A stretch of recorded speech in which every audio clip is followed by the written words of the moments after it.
உலகமெங்கிலும் இருக்கிற hope TV நேயர்கள் அனைவருக்கும் கிறிஸ்து இயேசுவின் நல் நாமத்தினாலே அன்பின் வாழ்த்துக்களை நாங்கள் தெரிவித்துக் கொள்கிறோம். Study in the book of Daniel என்கிற இந்த நிகழ்ச்சிக்குள்ளாக நாங்கள் உங்களை அன்போடு வரவேற்கிறோம். நாம் இப்பொழுது தானியேல் 11ஆம் அதிகாரத்தை படித்து கொண்டிருக்கிறோம். சீரிய யுத்தங்களை குறித்து கற்றுக்கொண்டு வருகிறோம். இந்த ஆராய்ச்சியில் நம்மோடு கூட இணைந்து கொள்ள 4 வாலிபர்கள் இருக்கிறார்கள். அவர்களை நாம் இந்த நிகழ்ச்சிக்குள்ளாக வரவேற்கலாம். அன்பான வாலிப பிள்ளைகளை உங்களை சந்திப்பதில் மிகுந்த மகிழ்ச்சி. நீங்கள் உங்களுடைய பெயர்களை சொல்லி உங்களை அறிமுகப்படுத்திக் கொள்ள நான் கேட்டுக்கொள்கிறேன். என் பேர் ஜானத்தன், நான் தஞ்சாவூர்லேருந்து வரேன். God bless you Jonathan. என்னோட பேர் ஜனோலின், நான் திருச்சியிலேருந்து வரேன். ரொம்ப சந்தோஷம் உங்களை சந்திப்பதில். என்னோட பேர் ஜோர்டன், நான் திருச்சியிலேருந்து வரேன். God bless you Jordan. என்னோட பேர் ஜான், நான் தஞ்சாவூர்லேருந்து வரேன். ரொம்ப சந்தோஷம் உங்களை எல்லாரையும் பார்க்கறதுல. ஆர்வத்தோடு நம்ம தானியேல் புத்தகத்தினுடைய 11ஆவது அதிகாரத்தை என்ன செய்கிறோம், படிச்சுட்டு இருக்கிறோம். தொடர்ந்து 11ஆம் அதிகாரம் அநேக சரித்திர பின்னணிகளை நமக்கு சொல்லிக் கொடுக்கிறது. எழுதப்பட்ட நாட்களில் அது தீர்க்க தரிசனமாக எழுதப்பட்டிருந்தது. அந்த வரிசையில் அவைகள் நிறைவேறி வருகிறது அப்படிங்கிறதான் வேதாகமத்தினுடைய சிறப்பு. அப்படியாக இன்றைக்கி நம்ம என்ன செய்ய போகிறோன்னா, ஒரு முக்கியமான காரியத்தை நம்ம படிக்க போகிறோம். ஆனால் அதுக்கு முன்னாடி ஏற்கனவே நான் படித்த சில விஷயங்களை ஒரு முறை ஞாபகப்படுத்தலாம் அப்படின்னு சொல்லி நான் ஆசிக்கிறேன். ஏன் அதை செய்யணும் அப்படின்னு சொன்னால், நாம் சீரிய யுத்தங்களை குறித்து படிச்சுக்கிட்டே இருக்கிறோம். இது வரைக்கும் நம்ம 3 சீரிய யுத்தத்தை படிச்சிருக்கிறோம். இந்த 3 சீரிய யுத்தம் என்ன அப்படிங்கிறதையும் அதனுடைய விளைவுகள் என்ன அப்படிங்கிறதையும் நம்ம ஒவ்வொரு முறையும் நம்ம என்ன செய்தோம், பார்த்தோம். அதே போல் இன்றைக்கு நாம் படிக்க போகிறது 4, கர்த்தருக்கு சித்தமானால் 5வது சீரிய யுத்தத்தை நம்ம என்ன செய்யலாம், படிக்கலாம். இந்த முதல் 3 என்னங்கிறத ஒரு சின்ன ரீகேப் பண்ணிக்கலாம். ஏன்னா இங்கேருந்து 4வதுலேருந்து ஒரு சின்ன மாற்றத்தை நம்ம என்ன செய்ய முடியும்னா பார்க்க முடியும். முதலாவது சீரிய யுத்தம் என்ன அப்படின்னா, அலெக்சாண்டருடைய காலத்துக்கு பிற்பாடு கிரேக்கம் 4ஆக என்ன செய்கிறது, பிரிக்கப்படுகிறது. நம்ம படித்தோம். இந்த 4ஆக பிரித்ததுக்கப்புறம் அந்த 4 பேரில் 2 பேர் வல்லமையானவர்களாக என்ன செய்கிறாங்க, எழும்புகிறாங்க. அந்த வல்லமையாக எழும்புகிறதுக்கு முதல் சீரிய யுத்தம் எப்படி உதவி செய்யுது அப்படின்னு சொன்னால், 4 பேர் 2 பேராக மாறுறாங்க. அதில் ஒருவன் தென் திசை ராஜாவாக அழைக்கப்படுகிறான், இன்னொருவன் வடதிசை ராஜாவாக மாறுகிறான். ஸோ வடதிசை ராஜாவினுடைய பேர் என்ன ஞாபகம் இருக்குங்களா? செலுக்கஸ். Okay, very good. அப்போது முதல் சீரிய யுத்தத்தில் செலுக்கஸ் 1, சரிங்களா, செலுக்கஸ் 1 நம்ம சொல்லலாம். அவனும் இவன் வடதிசை. அதுக்கப்புறம் தென் திசை ராஜாவுடைய பேர் என்ன? டாலமி. ஓகே, டாலமி 1. இவன் தென் திசை. சரிங்களா? ஸோ இதுதான் முதல் சீரிய யுத்தத்தினுடைய விளைவு. இந்த யுத்தங்கள் நடைபெற்றதுனால 4 2ஆக என்ன செய்தது, மாறிச்சு. இது அப்படியே தொடர்ந்து போகலை, நிலைமை மாறுகிறது. என்ன செய்கிறாங்க அப்படின்னு சொன்னால், இவங்க 2 பேருக்குள்ளே எப்போயுமே யுத்தம் தான் நடந்துக்கிட்டே இருக்கும், தென் திசைக்கும் வட திசைக்கும். நான் ஏற்கனவே சொன்னேன், தென் திசைக்கு வட திசைக்கு நடக்கிற யுத்தத்தில் நடுவில் மாட்டிகிட்டு இருக்கிறது எப்போயுமே யார் தான்? தேவனுடைய பிள்ளைகள். பாலஸ்தீனா, யூதேயா, எருசலேம் இவைகள் தான் மாட்டிக்கிட்டே இருக்கும். சரிங்களா? அப்படி 2வது சீரிய யுத்தம் தொடங்குவதற்கு இவங்களுடைய ஒப்பந்தம் ஒரு சின்ன முடிச்சு என்ன செய்தது, ஆரம்ப முடிச்ச போட்டது. சரிங்களா? இவங்க 2 பேரும் ஒரு ஒப்பந்தத்துக்குள்ளே வர்றாங்க. இனிமேல் நம்ம சண்டை போட வேண்டாம் அப்படின்னு ஒரு ஒப்பந்தத்துக்குள்ளே வர்றாங்க. அந்த ஒப்பந்தத்துக்குள்ளே வரும்பொழுது தான் அவங்க என்ன செய்கிறாங்கன்னா, தென் திசை ராஜா தன் குமாரத்தியை வடதிசை ராஜாவுக்கு கொடுக்குறான். இது பின்னான நாட்களில். அப்போது நம்ம பார்த்தோம், 2வது சீரிய யுத்தத்தில் யாரெல்லாம் கலந்து கொள்கிறாங்க அப்படின்னு சொன்னால், தென் திசை ராஜாவுடைய பேர் என்ன? Ptolemy Philadelphus. சரிங்களா? Ptolemy Philadelphus. வடதிசை ராஜாவுடைய பேர் என்ன? Antiochus Theos. Very good, Theos. Antiochus Theos. இவங்க 2 பேரும் 2வது சீரிய யுத்தத்தை என்ன செய்கிறாங்க, கலந்து கொள்கிறாங்க. இதனுடைய விளைவு என்ன அப்படின்னு சொன்னால், தென் திசை ராஜாவுடைய குமாரத்தி மரித்து போகிறாள். அதே மாதிரி வடதிசை ராஜாவும் என்ன செய்கிறான், மரித்து போகிறான். அதனுடைய விளைவு. சரிங்களா? 3வது சீரிய யுத்தத்தை நம்ம படித்தோம். 3வது சீரிய யுத்தம் என்ன அப்படின்னு சொன்னால், இந்த தென் தேசத்து ராஜகுமாரத்தி இருக்காங்களே பெர்னிஸ், அவனுடைய சகோதரன், அவருடைய வேறாக அவன் என்ன செய்யறான், எழும்பி வந்து வடதேச ராஜாவுக்கு நேராக சண்டைக்கு வரான். ஏன் வரான் அப்படின்னு சொன்னா, வடதேச ராஜாவை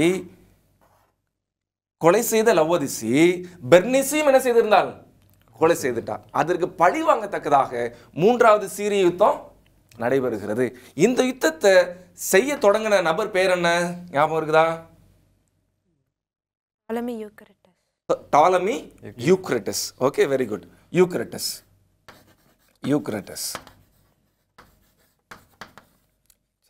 3வது சீரிய யுத்தத்தை தொடங்குறது யாரு? டாலமி யூக்ரட்டஸ் தொடங்குகிறாரு. அவர் யாருக்கு விரோதமா போறாரு அப்படின்னா, லவோதேசனுடைய மகனுக்கு விரோதமா போறாரு. லவோதேசனுடைய மகன் பேர் என்ன? காலினிக்கஸ்.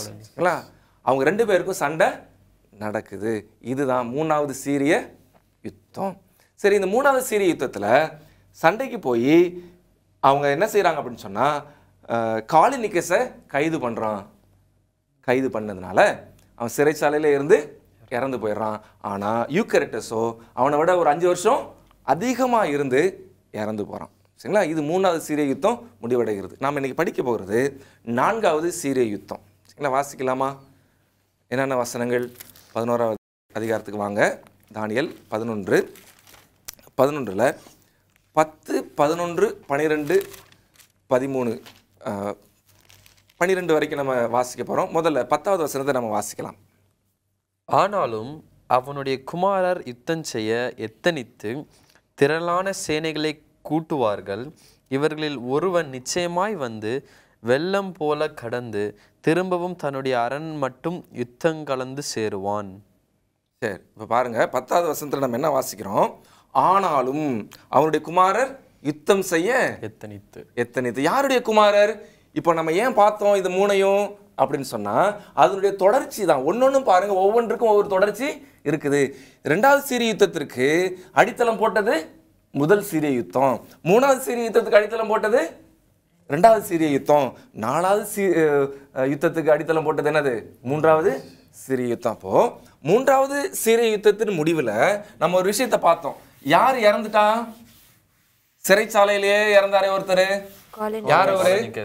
காலினிக்கஸ். ஸோ தன்னுடைய தகப்பனுக்கு பழி தீர்க்கும்படியாக என்ன செய்யறான் அப்படின்னு சொன்னா, காலினிக்கஸ் அப்படிங்கிற வடதேசத்து ராஜா அவனுடைய குமாரர். யாருடைய குமாரர்? வடதேச ராஜாவினுடைய குமாரர். அவங்க புறப்பட்டு வந்து யுத்தம் செய்ய வருகிறாங்க. சரிங்களா? சரி, இப்போ பாருங்க, இந்த குமாரர்கள் வர்றாங்க. இவங்க யாரு அப்படின்னு சொன்னா, 2 குமாரர்கள் உண்டு. காலினிக்கஸுக்கு எத்தனை குமாரர்கள்? 2 குமாரர்கள். ஒருவனுடைய பெயர் செலுகஸ் செரானஸ். சரிங்களா? செலுகஸ் செரானஸ்.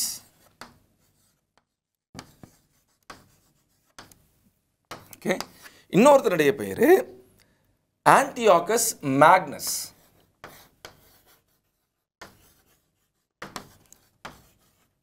Antiochus Magnus. இவங்க எதுக்கு வர்றாங்க அப்படின்னா, தன் தகப்பனுக்காக யுத்தம் செய்ய போறாங்க. யாருக்கு விரோதமா? தென் தேசத்து ராஜாவுக்கு விரோதமாக. சரிங்களா? இப்போ கவனிச்சுக்கிட்டே வாங்க. இந்த எகிப்தோடு கூட யுத்தம் செஞ்சு என்ன செய்யறாங்கன்னா, எகிப்தை வெல்றாங்க, ஜெயிக்கிறாங்க. அவங்க எகிப்தை ஜெயிச்சு தன் தகப்பனுக்காக என்ன செஞ்சுறாங்க? ஒரு பெரிய சவாலை நிறைவேற்றுகிறாங்க, பழி தீர்த்து கொள்ளுகிறார்கள். அந்த வசனம் வேற என்ன சொல்லுகிறது? வாசிங்க பார்க்கலாம். அந்த வசனத்தை திரும்ப வாசிங்க. ஆனாலும் அவருடைய குமாரர் யுத்தம் செய்ய எத்தனித்து திரளான சேனைகளை கூட்டுவார்கள். இவர்களில் ஒருவன் நிச்சயமாய் வந்து வெள்ளம் போல கடந்து திரும்பவும் தன்னுடைய அரண் மட்டும் யுத்தம் கலந்து சேருவான். சரிங்களா? இப்போ பாருங்க, இதுல இந்த செலுகஸ் செரானஸ், ஆன்டியோகஸ் மேக்னஸ், இவங்க 2 பேரும் எகிப்தோடு கூட யுத்தம் செய்து ஜெயிக்கிறாங்க. இதுல ஒருத்தன் என்ன ஆகணும்? ராஜாவாக மாறணும். சரிங்களா? இப்போ ராஜாவாக மாறுறதுக்கு ஜெயிச்ச உடனே இதுல ராஜா அரியணையில உட்கார்றது யாருன்னா, செரானஸ் உட்கார்றான். கொஞ்ச நாள்ல அவன் மரித்து விடுகிறான். மரித்த உடனே இவர்கள் இரண்டில் ஒருவன் ஆன்டியோகஸ் மேக்னஸ் என்ன செய்கிறான்? அந்த ஸ்தானத்தை எடுத்துக்கொள்கிறான். அந்த வசனம் ரொம்ப தெளிவாக நமக்கு சொல்லுது. அதில் இருக்கக்கூடிய ஒருவன் என்ன செய்வானா? அரசாட்சிக்கு வருவான். வசனம் சொன்னது மாதிரி துல்லியமாக பாருங்க. குமாரர்கள், ஒரு குமாரன்னு சொல்லியிருக்கலாம், ஒருத்தன் சண்டைக்கு வருவான்னு சொல்லியிருக்கலாம், ஒருத்தன் பழி தீர்க்க வருவான்னு சொல்லியிருக்கலாம். அப்படி இல்லை, எத்தனை பேர் அதில் ஒருத்தன் வருவான், ராஜாவாக வருவான். அவன் தான் அந்த அரியணையில் உட்காருவான். அப்படிங்கிற விஷயத்தை நம்ம ஆண்டவர் என்ன செய்கிறாரு? ரொம்ப அழகாக சொல்லுகிறார். சரிங்களா? இந்த 4வது சீரிய யுத்தத்தில் ராஜாவாக ஆடுறது யாருங்க? ஆன்டியோகஸ் மேக்னஸ் ராஜாவாக மாறுகிறான். அடுத்த வசனத்தை வாசிங்க. ஆனால் அதோட நிற்கலை. அடுத்த வசனம். அப்பொழுது தென்திசை ராஜா கடும் கோபம் கொண்டு புறப்பட்டு போய் வடதிசை ராஜாவோட யுத்தம் பண்ணுவான். இவன் பெரிய சேனையை ஏகமாய் நிறுத்துவான். ஆனாலும் இந்த சேனை அவன் கையில் ஒப்பு கொடுக்கப்படும். சரிங்களா? இப்போ தென்திசை ராஜா சும்மா இல்லை, ஆன்டியோகஸ் மேக்னஸ் ராஜாவாயிட்டான், ஜெயிச்சிட்டான். ஆனால் தென்திசை ராஜா யாரு அந்த நேரத்தில் அப்படின்னு சொன்னா டாலமி பிலோபேட்டர். சரிங்களா? டாலமி பிலோபேட்டர் வந்து தென்திசை ராஜா. தென்திசை ராஜா டாலமி பிலோபேட்டர். பிலோபேட்டர் இவன் என்ன செய்யறான்னு சொன்னா இப்போ ஆன்டியோகஸ் மேக்னஸை எதிர்த்து சண்டைக்கு போறான். ஆன்டியோகஸை எதிர்த்து சண்டைக்கு போறான். இவன் போகும்பொழுது ரொம்ப கோவத்தோட போறான். ஆனா அந்த வசனம் என்ன சொல்லுது? வாசிங்க பார்க்கலாம். உக்கரத்தோட போகிறான். அப்பொழுது தென்திசை ராஜா கடும் கோபம் கொண்டு புறப்பட்டு போய் வடதிசை ராஜாவோட யுத்தம் பண்ணுவான். இவன் பெரிய சேனையை ஏகமாய் நிறுத்துவான். ஆனாலும் இந்த சேனை அவன் கையில் ஒப்பு கொடுக்கப்படும். பாருங்க, கோபத்தோட வடதிசை ராஜாவுக்கு நேரம் சண்டைக்கு போறான். ஆனா அந்த சண்டையில பிலோபேட்டர் ஜெயிச்சானா? ஜெயிக்கல. அவன் பெரும் சேனையோட போறான். பாருங்க, நான் ஒரு தகவல் சொல்றேன், எழுதிக்கோங்க. 14,000 வீரர்களை இழந்தான் அந்த யுத்தத்தில். யாரு? டாலமி பிலோபேட்டர் 14,000 வீரர்களை அவன் இழந்தான். 4,000 வீரர்கள் சிறைப்பிடிக்கப்பட்டார்கள். இந்த சண்டை நடந்த இடம் ராஃபியா. சரிங்களா?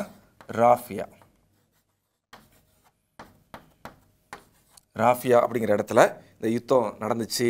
இந்த யுத்தத்தில் யார் தோற்று போகிறா அப்படின்னு சொன்னால் தென்திசை ராஜா தோற்று போனான். நிறைய இடத்துல நம்ம பார்க்க முடியும் தென்திசை ராஜா தோற்று போகிறத பார்க்க முடியும். சில இடங்களில் ஜெயிக்கிறாங்க எகிப்து.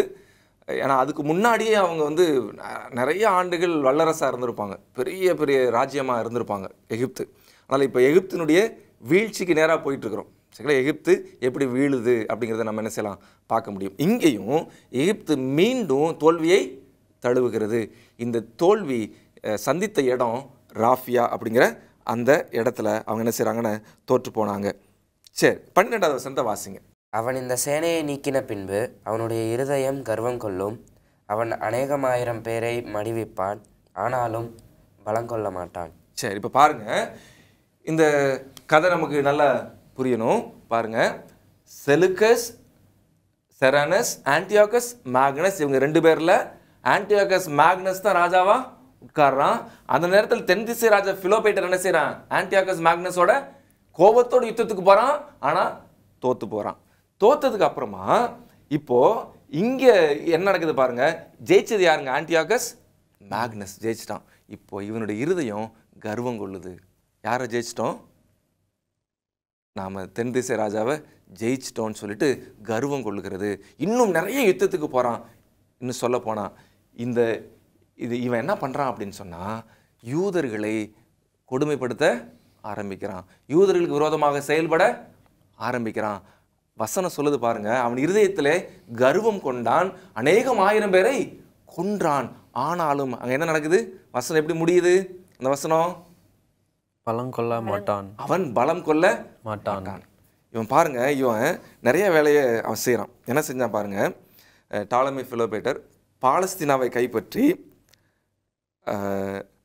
தன்னுடைய தெய்வங்களுக்காக எருசலேமில் ஆலயத்தில் போய் பலி செலுத்தினான். எவ்வளோ கர்வம் பார்த்தீங்களா?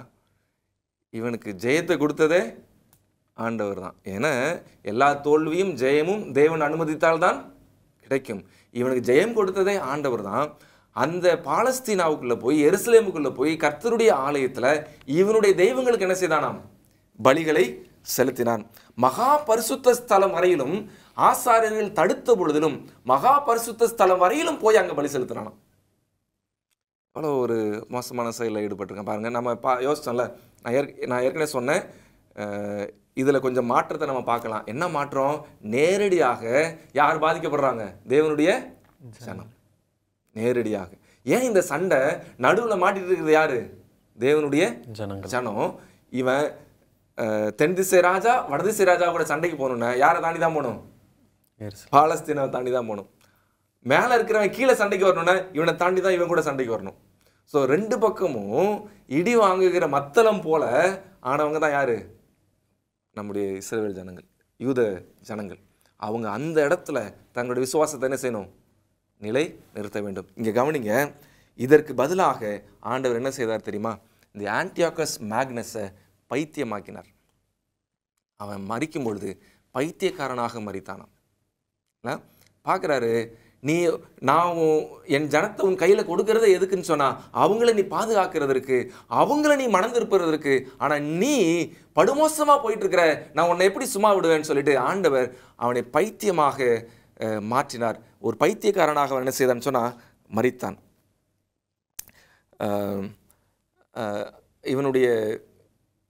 இவன் என்ன செஞ்சான் அப்படின்னா, பாருங்க, பாலஸ்தீனா கிடச்சிருச்சு கையில், சரிங்களா? எகிப்தும் அவனுக்கு அடிமையாக ஆயிடுச்சு, ஜெயிச்சிருச்சு எகிப்துக்கு விரோதமாக.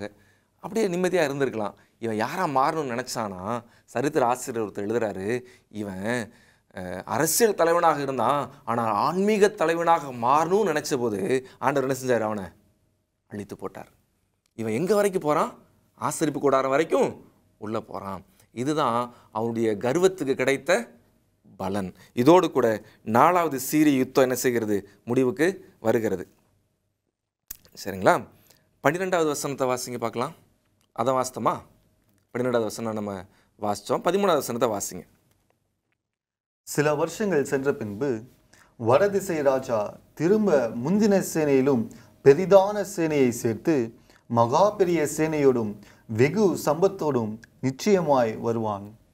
சரி, இப்போ பாருங்க, இது 5வது சீரிய யுத்தம். சில நாள் சென்ற பின்பு, சில வருஷங்கள் சென்ற பிற்பாடு வடதிசை ராஜா திரும்பவும் முந்தின சேனையிலும் பெரிதான சேனையை சேர்த்து மகா பெரிய சேனையோடும் வெகு சம்பத்தோடும் நிச்சயமாய் அவன் வருவான்.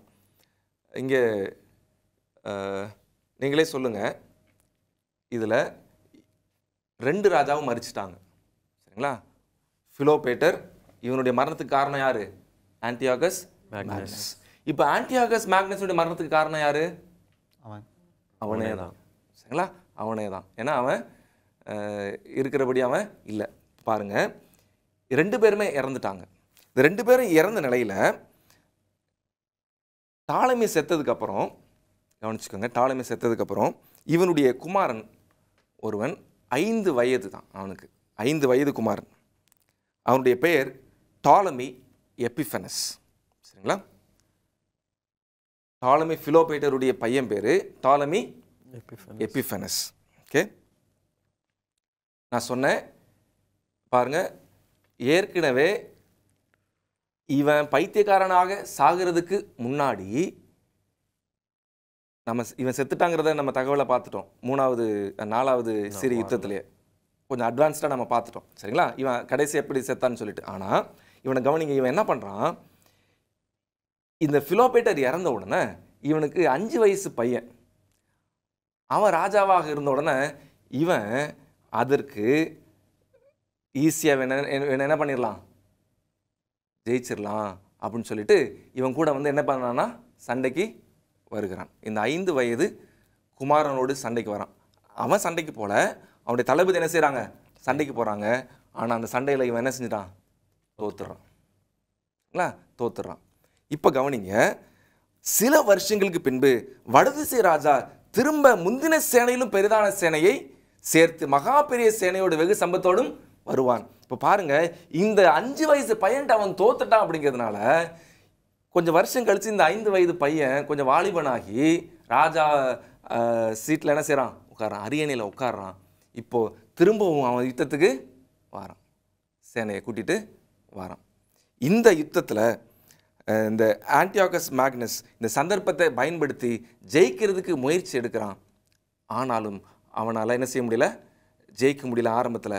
ஆனால் திரும்ப திரும்ப யுத்தத்துக்குள்ளே அவன் வீரியம் கொண்டவனாக அவன் டாலமி என்ன செய்கிறான், ஜெயிக்கிறான். அதிக சம்பத்தோடு அவன் திரும்ப போகும் பொழுது எகிப்தில் இருக்கிற எல்லாவற்றையும் என்ன செஞ்சானா, எடுத்துகிட்டு போயிட்டான். எகிப்தில் இருக்கக்கூடிய மிச்ச மீதியெல்லாம் எடுத்துகிட்டு அவன் தன்னுடைய ஸ்தானத்துக்கு அவன் போயிட்டான். இது 202வது வருஷம். இந்த யுத்தம் எத்தனாவது யுத்தம்? இது 5வது யுத்தம். நடந்த வருஷம் 202லேருந்து 200 வருஷம் வரைக்கும்.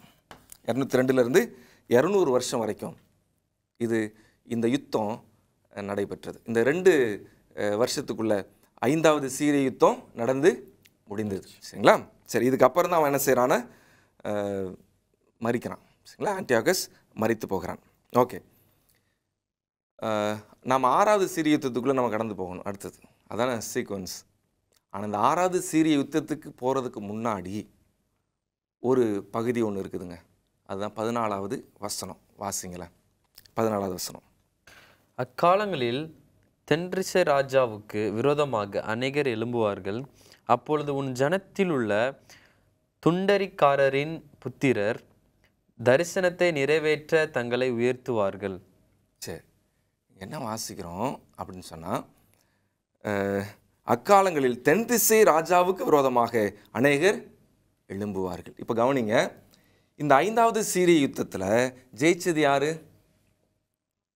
ஆன்டியோகஸ் தான். ஆன்டியோகஸ் தான். அதாவது சீரியர்கள் தான் ஜெயிச்சிருக்கிறாங்க. இவங்க வடதேசத்து ராஜா சீரியர்கள் என்று அழைக்கப்படுற சீரியன்ஸ். சரிங்களா? தென்திசை ராஜா எகிப்து மாத்திரம்தான். ஸோ இப்போ பாருங்க, தென்திசை ராஜாவுக்கு விரோதமாக அநேகர் எழும்புவார்கள். இவனுக்கு அப்புறமா நிறைய பேர் தென்திசை ராஜாவுக்கு விரோதமாக எழும்பி யுத்தத்திற்கு வர தொடங்கினாங்க. நிறைய பேர் வந்தாங்க. இன்ஃபேக்ட் எகிப்தினோட ஒரு மிகப்பெரிய ப்ரைட் என்ன அப்படின்னு சொன்னால், லைப்ரரி ஆஃப் அலெக்சாண்ட்ரியா. சரிங்களா? அலெக்சாண்ட்ரியாங்கிற பட்டணம் ரொம்ப ரொம்ப முக்கியமான ஒரு பட்டணம், எகிப்தினுடைய ஒரு பட்டணம். இந்த அலெக்சாண்ட்ரியர்கள் கூட உள்நாட்டு குழப்பத்தில் அந்த ராஜாவுக்கு எதிர்த்து என்ன செஞ்சாங்களாம், எழும்பி நின்னாங்களாம். ஸோ தன் சொந்த ஊர்லேயே அவனுக்கு என்ன வந்துச்சு, பிரச்சனைகள் வர ஆரம்பிச்சிச்சு. யாருக்கு? தென்திசை ராஜாவுக்கு, எகிப்துக்கு விரோதமாக. அது மாத்திரமல்ல, ஏன் அந்த பிரச்சனை வந்துச்சுன்னா, இந்த டாலமிக்கு அப்போ இருந்த அந்த ராஜாவுக்கு ஒரு மந்திரி ஒருத்தன் இருந்தான். அவன் பேர் என்ன அப்படின்னு சொன்னால் அகத்தோக்கல். சரிங்களா? அகத்தாக்கல். ஓகே, அகத்தாக்கல். இவன் ரொம்ப பெருமை பிடிச்சவனா. இவன் தான் அநேக அரசியல் விஷயங்களை இவன் தான் கவனிச்சுக்குவானா அந்த காலகட்டத்தில்.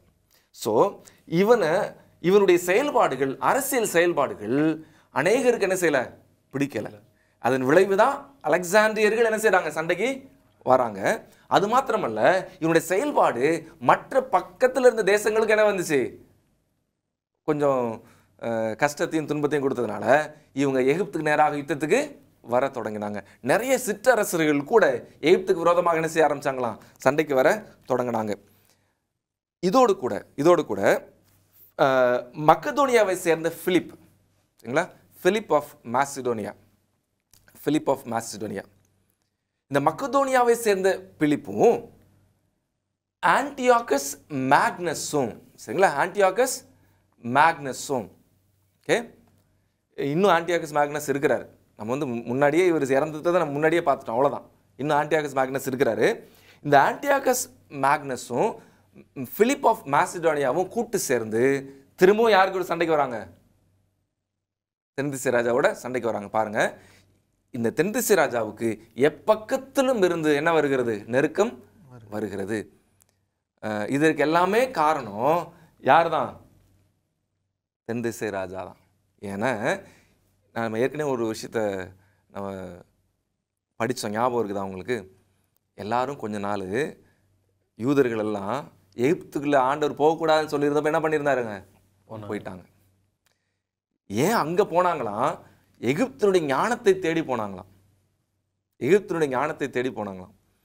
அவங்களுக்கு தேவன் கொடுக்குற ஞானத்தை விட எகிப்து ஞானம் பெருசாக தெரிஞ்சிச்சு. ஸோ அது தேடி அங்கே போயிருந்தாங்க. அங்கே இருந்த யூதர்களுக்கும் சரி, அந்த பாலஸ்தீனா இவன் கையில் இருந்த பொழுதும் சரி, தென் திசை ராஜா என்ன செய்யலை? அவங்கள சாதகமாக நடத்தலை. அதன் விளைவாக இவன் தோற்றுக்கொண்டே போகிறான். Downfall of Egypt. சரிங்களா? தென் திசை ராஜா தோற்றுக்கொண்டே போகிறான். இதற்கு விளைவாகத்தான் இங்கே நம்ம என்ன பார்க்குறோம் அப்படின்னு சொன்னால், இடையில இது ஆக்சுவலாக பேரந்தட்டிக்கலாக சொருகப்பட்டிருக்கிறது 14வது வசனம். சரிங்களா? 2 யுத்தத்துக்கு நடுவாக, அதாவது 5வது யுத்தத்துக்கும் 6வது யுத்தத்துக்கு நடுவே பேரந்தட்டிக்கலாக ஒரு விஷயத்தை சொருகிறார். என்ன அப்படின்னா, நிறைய பேர் அவனுக்கு விரோதமாக என்ன செய்ய ஆரம்பித்தாங்க? எழும்பி வர தொடங்கினாங்க என்பதோடு கூட நாம் இன்றைக்கு என்ன செய்கிறோம்? முடிக்கிறோம். சரிங்களா? தொடர்ந்து இந்த வசனத்தை நம்ம படிக்க போகிறோம். இந்த வசனத்தை நம்ம என்ன புரிஞ்சுக்கிறோம் அப்படின்னு சொன்னால், இது 5வது யுத்தமும் அல்ல, 6வது யுத்தமும் அல்ல, அதுக்கு நடுவாக இருக்கக்கூடிய ஒரு இடைச்சிறுகலான ஒரு நிகழ்வு. ஏன்னு சொன்னால், இங்கே எகிப்தியர்கள் மிகவும் எதிராளிகளை சம்பாதித்து கொண்டார்கள். தேவனுடைய சமூகத்தில் நாமும் அவர் கொடுத்த எல்லா வாய்ப்புகளையும் சரியாக பயன்படுத்தினால் நமக்கு உயர்வு, அப்படி பயன்படுத்தவில்லை என்றால் நமக்கு தாழ்வு என்கிறதை இந்த 2 ராஜாக்களுடைய வாழ்க்கையிலிருந்தும் நம்ம கற்றுக்கொள்கிறோம். அருமையான தேவனுடைய பிள்ளைகளே, நாமும் நம்முடைய வாழ்க்கையில் கர்த்தருக்கு முன்பாக தாழ்மைப்படுவோம். நாம் ஜெயத்தை நோக்கி கடந்து செல்வோம். தேவன் நம்மை ஆசீர்வதிப்பாராக. அடுத்த நிகழ்ச்சியில் உங்களை சந்திக்கிற வரையிலும் கர்த்தருடைய பிரசன்னம் உங்களோடு கூட இருந்து உங்களை வழிநடத்துவாராக.